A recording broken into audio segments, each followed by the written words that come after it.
Do you want to introduce yourself? Hi, my name is Kelly. I am a fourth year at UCSD. I am also the founder and director for this year's and last year's Red Light Movement. Do you want to talk a little bit about Red Light Movement? Yeah. It's a collection of individuals for a cause of human trafficking and to demonstrate that they understand what human trafficking is and they do not tolerate it. What prompted you to start Red Light Movement? I had the opportunity to study abroad in Budapest, Hungary, and there I was able to volunteer with this ministry called Table 22.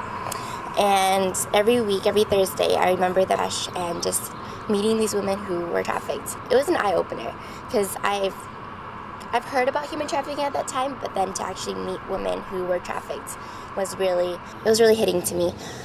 The thing with me, I don't like to leave just knowledge just standing. I want to act upon whatever I know. And so I really wanted to encourage everyone here to learn about it too. You know there's like a lot of things wrong with the world, so Yeah. why specifically human trafficking are you rallying against?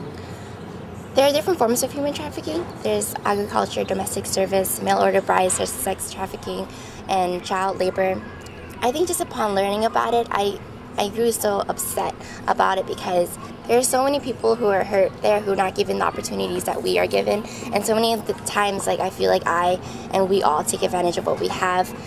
And I guess it came from my heart for children and my heart for women's rights and children's rights. And I just didn't want to tolerate anything that was happening to them. It happens to over 600,000 men and women today. And even within our U.S. borders, about 20,000 people. And it's everywhere. It doesn't even come in the form of sex trafficking, too. Just anyone can be trafficked in any different way. I mean, seeing how human trafficking is such a huge problem, and it's everywhere in the world, how do you feel like being just one person and trying to like rally a whole bunch of people to care about something? It's hard. It's not the most popular subject to talk about. It's not your march of dimes for babies. It's not your march for AIDS. It's like no one talks about human trafficking. And it's very much swept under the floor. No one really knows about it, and so they don't really act upon it. It was hard promoting it, to tell people my heart for it and to have them learn about it. But I think it really does start with one person, and I think that's what our model this year was. It was the ripple effect, how one person with knowledge can make an effect in everything else. And I think our event was very successful this year because every one of our participants are like just on the team too.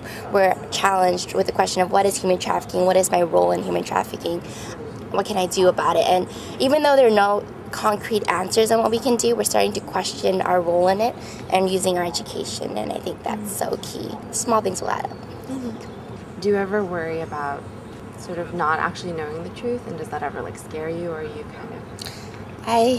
I think in the 2 years I've learned about human trafficking, I probably don't even know like 10% of what's going on. There's so much going on underground. It is something we tackle, but I feel like in everything we do, if we question, oh, I don't think I want to do this because I don't really know, then we won't really do anything.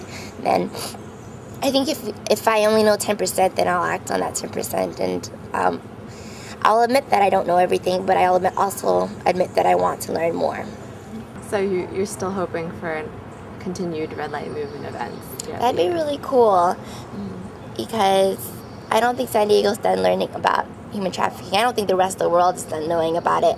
But it's really cool. The more that we learn about it, the more that we publicize it, the more we see it on the news, and the more we catch that things are actually happening out there. So it's a good thing.